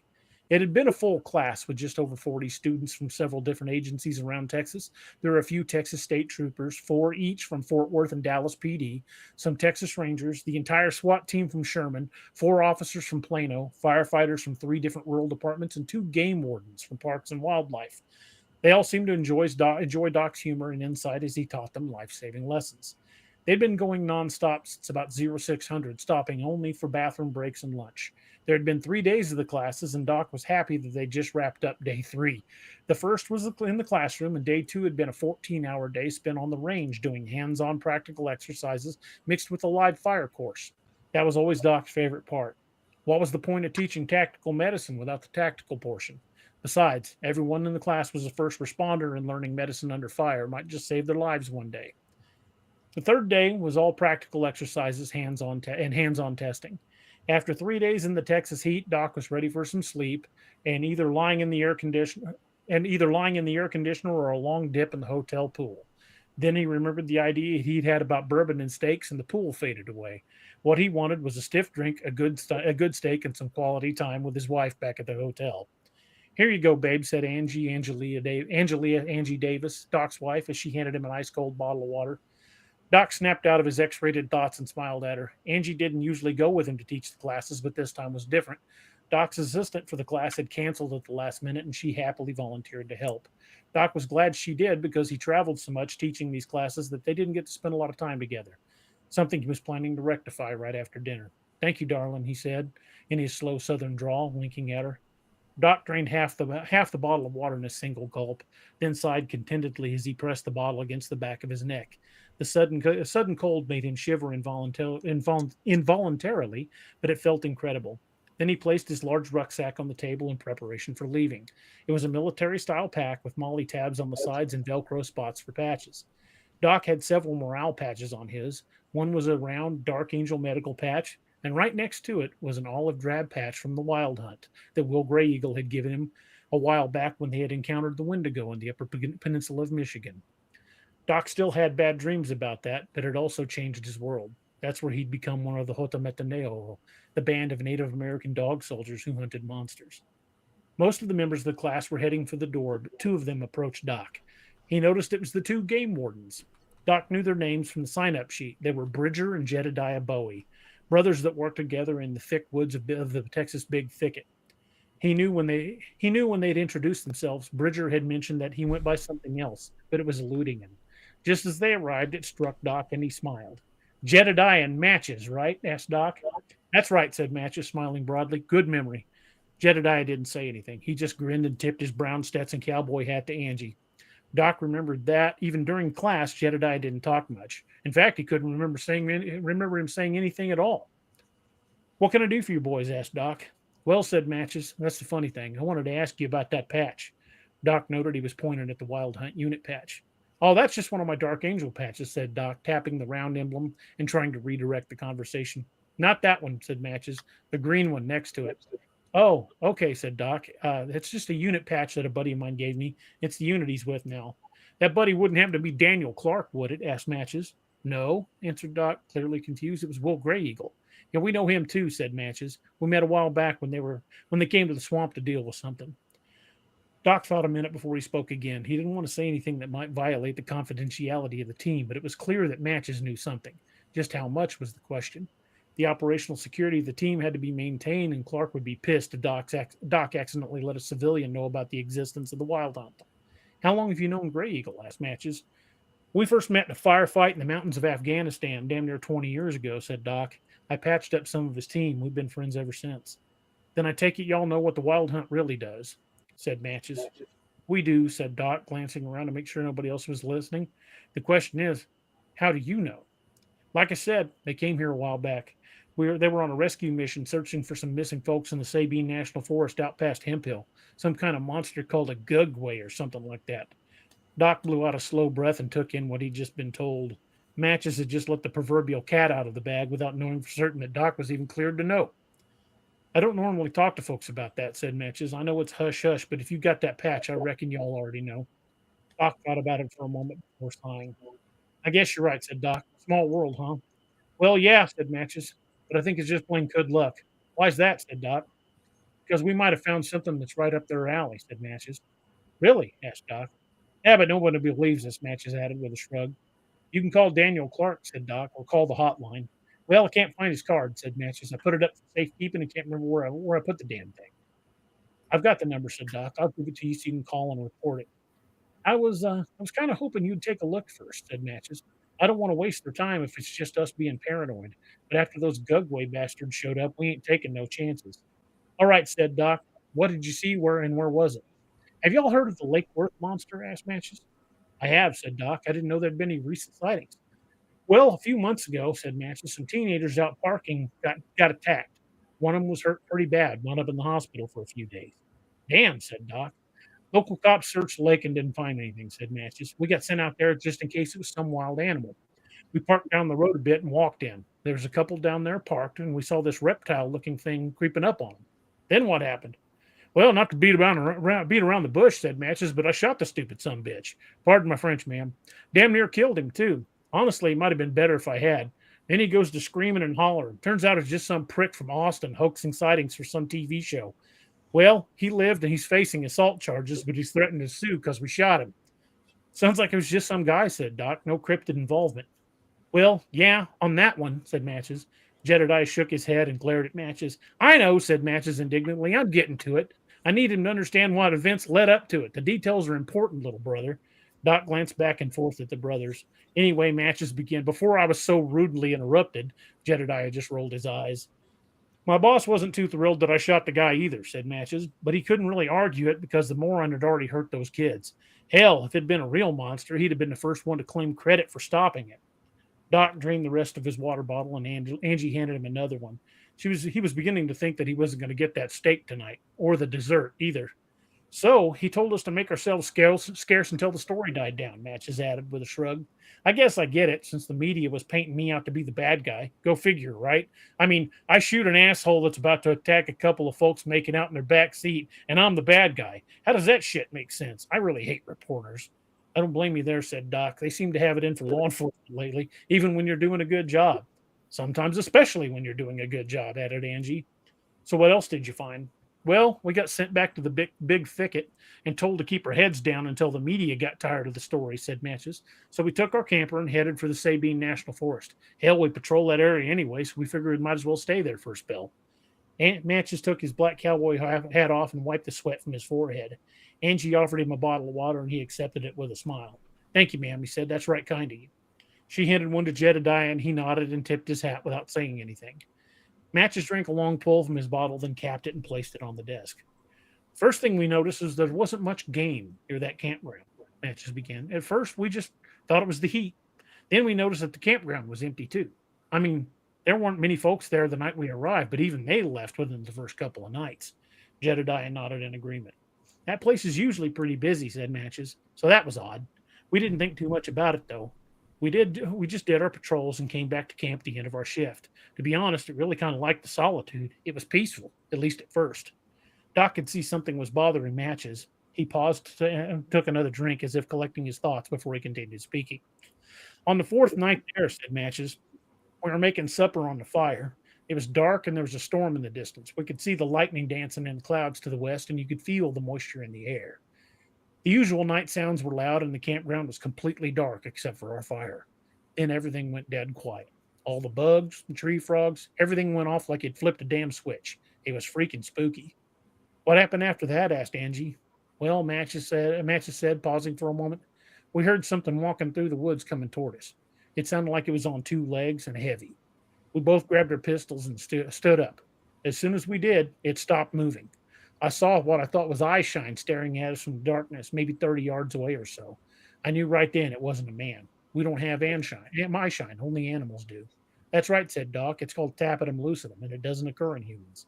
If I had to guess, said Matches, I'd say it had to be 7 or 8 feet tall based on the position of the eyes in the distance. Jedediah nodded agreement. We're experienced outdoorsmen, said Matches. We've been hunting since we were big enough to hold a gun. Our daddy insisted on it. So we got a fair amount of experience in the woods, and neither of us knew what the hell we were looking at. What color was the eye shine? Asked Doc. It was a reddish orange color. Not like most animals we see in the woods. These look more like a gator's eyes. I've seen gators in the swamp at night, said Doc. I know what you mean. We were starting to get a bit nervous, said Matches, and then it suddenly vanished. We could hear it walking away back toward the swamp, but we didn't see it anymore. Did you follow it? Hell no, said Matches. Wasn't going to try to keep up in the dark. We did go out there where we saw the tracks when the sun came up, though. We found the tracks. I knew my guess as to size. It was pretty damn close. It was pretty damn close to 8 feet tall. What did you find? Matches took out his phone and unlocked it, then began looking through the pictures. This, he said, holding out the phone to Doc and Angie. It looks like a gator track, said Doc. How big was it? Matches swiped to the next pic, and Doc saw a boot next to the track. The track was more than twice the size of the boot. How big is that boot? Asked Doc. Matches pointed down. That's my size 12 triple E, said Matches. We measured it at 23.5 inches long by 9 inches wide. From the depth, I estimated it weighed close to 1,000 pounds. That was a gator. That's a big bastard, said Doc. Only one problem, said Matches. Gators don't walk on 2 legs. We only found tracks for 2 legs, not 4. That ain't possible, right? Damn, said Doc. With 3 toes like that, do you think it's a gugway? First we did too, said Matches. The next night it came back. This time it bellowed at us just like a big male alligator. It didn't sound like a primate. It sounded like a damn gator. Doc frowned as he pondered what he'd just heard. It was perplexing because it wasn't like any story he'd ever heard. It wasn't like a Bigfoot or a dogman either. It was like nothing else he knew of. Next day, we got a call, said Matches. We responded to a marina about a mile away from the campground. A local had called in when they noticed a fisherman hadn't come back from fishing the night before. The truck was still there with the trailer, and there wasn't a boat tied up at the dock. I called it in and ran the plate. When I got the return, I tried calling the owner of the truck, a guy named Wes Harmon. His wife answered the phone and said he hadn't come home from fishing the night before, and she was starting to get worried. Doc sat down on the desk chair and waited for him to continue. We put our boat in the water and went out looking for him, Matches said. It took us a few hours, but we found his boat in a slough. It was empty and had drifted up against the shore. We pulled up alongside it and saw blood in the boat, but no signs of Harmon. Matches stopped for a moment and then sighed. We couldn't find a trace of him, said Matches.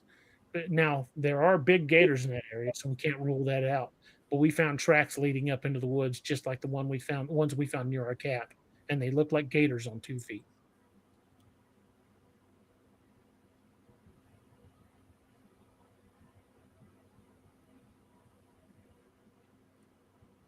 What do you guys think?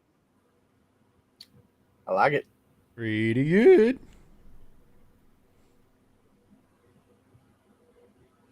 Just waiting for the chat to start rolling in with it. Yeah, I was wanting to. Go on. 3D Havoc says, keep going. I don't want to go too much farther because I'm just starting to get into the meat of the story there. Things are about to take off in a negative way. Thank you, folks. I'm glad you guys like it. That one, hopefully, I'll have that one done within the next week, and it'll be up on the Patreon. I'll let everybody know when it's up and available to read.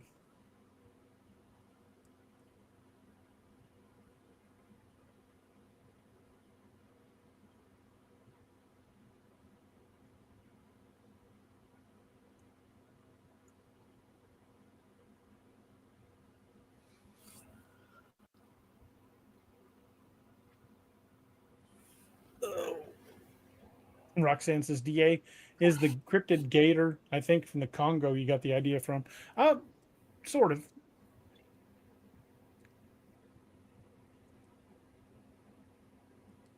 I was thinking it was more the skateboard swamp thing, but Yeah, more like skateboard.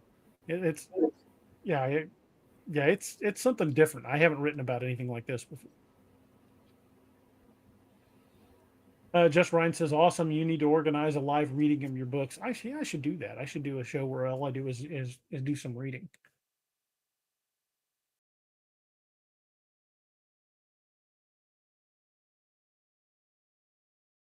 He says DA and Robbie need to both get together, read an adventure. DA read it, and Robbie can do the the cool growls and grunts.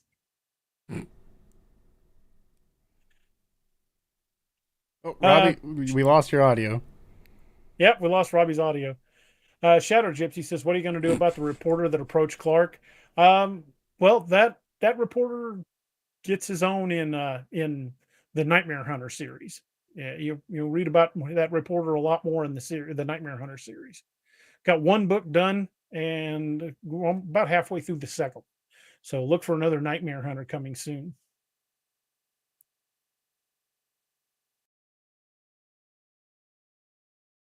I sent Cam the new Steve Lilly story. I don't know what he thinks of it yet. He hasn't gotten back to me, but hopefully he likes it, and hopefully we'll be seeing it narrated soon. There he is.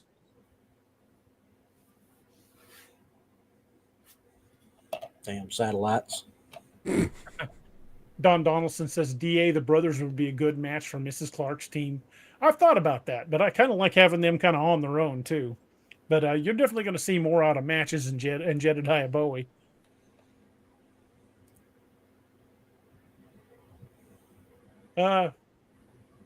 Miss Naoma, don't worry, it'll be released eventually. A lot of these short stories start out on the Patreon, and then I compile a list of a group of short stories. I just released one last month, but I hold my short stories until I got 75 to 80,000 words worth of short stories, and then I release it as a compilation. I've got 2 out so far, and this will make the second story for the new compilation that I'm working on. So yeah, it will be released. It just may not be released anytime soon because it takes me a little while to get short stories done while still writing novels.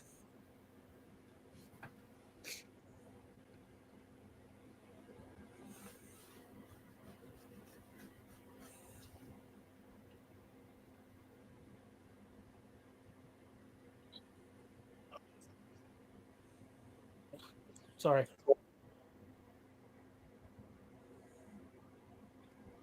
But y'all that are part of the alpha group, my alpha readers, look for all of that story, and then everything I've got done so far in Heart of Iron. I'll get that out to you tonight.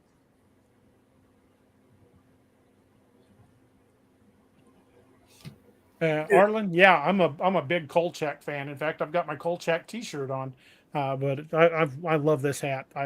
It's well, for the longest time before I had a bunch of cowboy hats. This was the one I wore all over the place, and I still do. And when it's hot, because this hat's much cooler than a felt cowboy hat. But yeah, I love my Kolchak hat.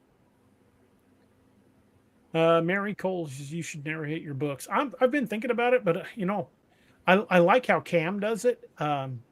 But I've put some thought into doing some of the audiobooks myself, or either that or having Noah do it. Noah's got a much better voice for that kind of thing than I do. I'm just a inarticulate hillbilly.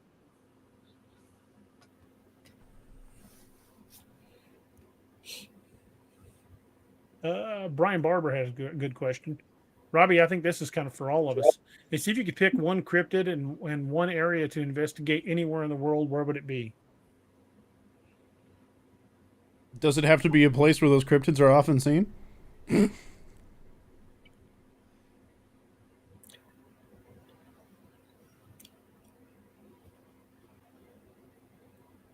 I think my biggest bucket list place to go investigate is Port Chatham, Alaska. I really want to go there. That's pretty up there for me too. I gotta be honest.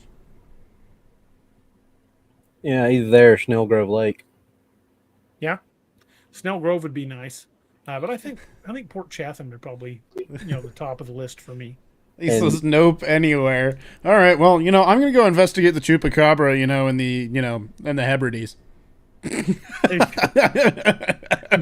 going to be a lot of chupacabra action in the Hebrides. Just sitting there like, nope, ain't seen a chupacabra today. Just sitting up there drinking whiskey. Brian, yeah, there are several of the books available in audio. If you go to the Dixie Cryptid channel, Cam has 4, plus several short stories that he's narrated, and you can listen to them for free on the Dixie Cryptid channel. And I've got a couple available through Audible, on Amazon Audible, and working on getting more. But a lot of them are already out for free. At least four full novels and several short stories are available over on Cam Buckner's Dixie Cryptid.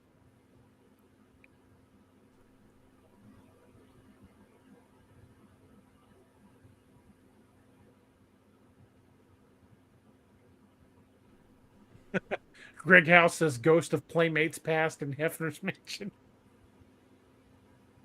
Yeah, that'd be a good one to investigate too.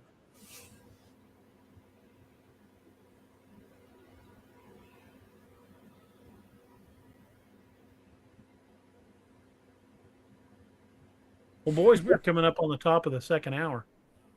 Robbie, I just saw that smart ass comment you put in chat. I don't know where that came from, but apparently I can do grunts and growls.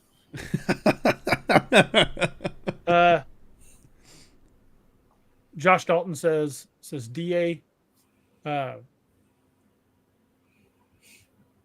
Sobek tie-in to Nightmare Hunter. I'm not sure what that means, man. Sobek, the crocodile god from Egypt. Oh, maybe.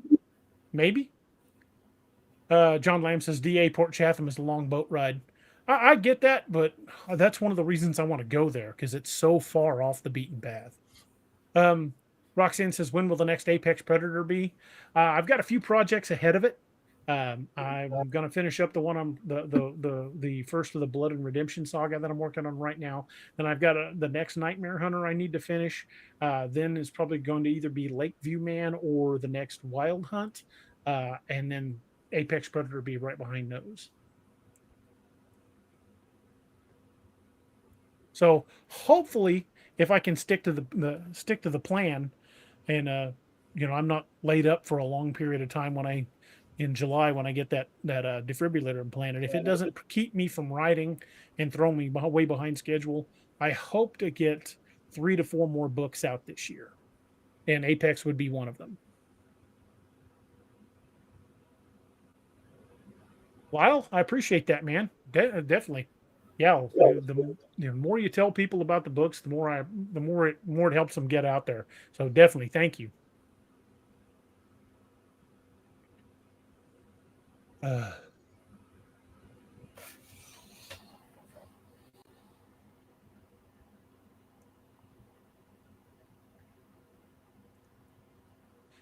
Brian, yeah, I definitely want to make sure I've got my ducks in a row. I don't want to just go in and establish a base camp on the ground. I do want to do that, but I also want a boat offshore in case we've got to leave the area in a hurry.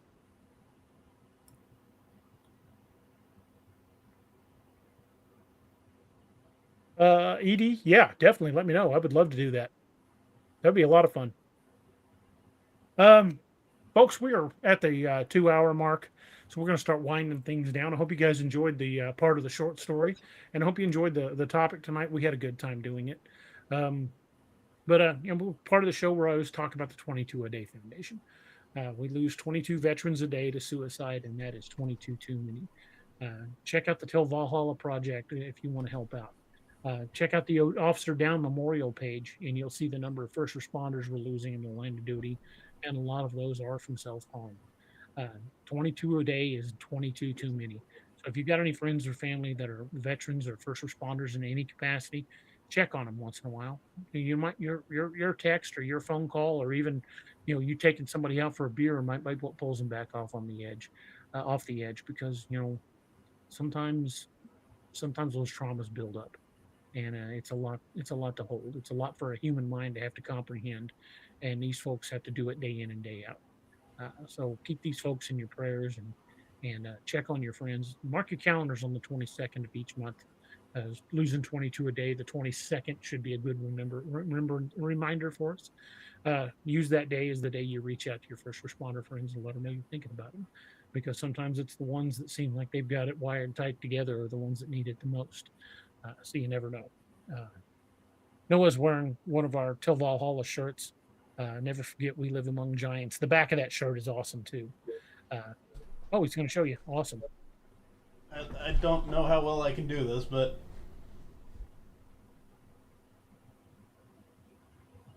yeah. But Till Valhalla, anything you purchase from Till Valhalla, like 95% of what they make goes right back into veterans charities. And they're buying artificial limbs for veterans. They're buying service animals. They're helping families of fallen veterans. They're the real deal. These are all former vets themselves that are trying to do their best to help fellow vets, because God knows the VA ain't doing it. So again, reach out to your your friends and neighbors and loved ones who are first responders or veterans, and just let them know you're thinking about them. But we are at a point in the show where we close things out with a toast, and I'm pretty proud of that toast, and it's something I want to keep doing for a while. And doesn't matter what you're drinking, you water, beer, sweet tea, anything that you're drinking whatsoever, as we kind of toast out the show.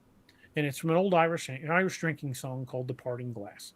And I'm sure you guys have heard me talk about The Parting Glass many times. It's a beautiful song. If you haven't heard it, go on YouTube and put in The Parting Glass, and you'll find 20 versions of it, and they're all pretty.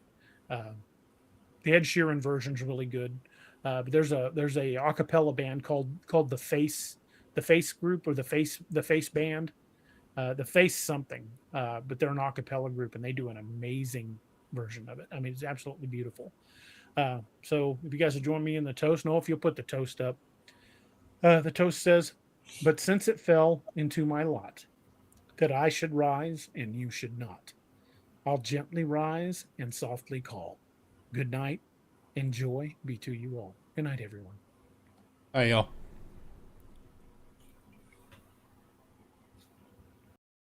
Thank you for joining us. Catch us again Wednesdays and Saturdays on Ex Machina. A special thanks to all our channel members and Patreon supporters. Please make sure to like, share, and subscribe.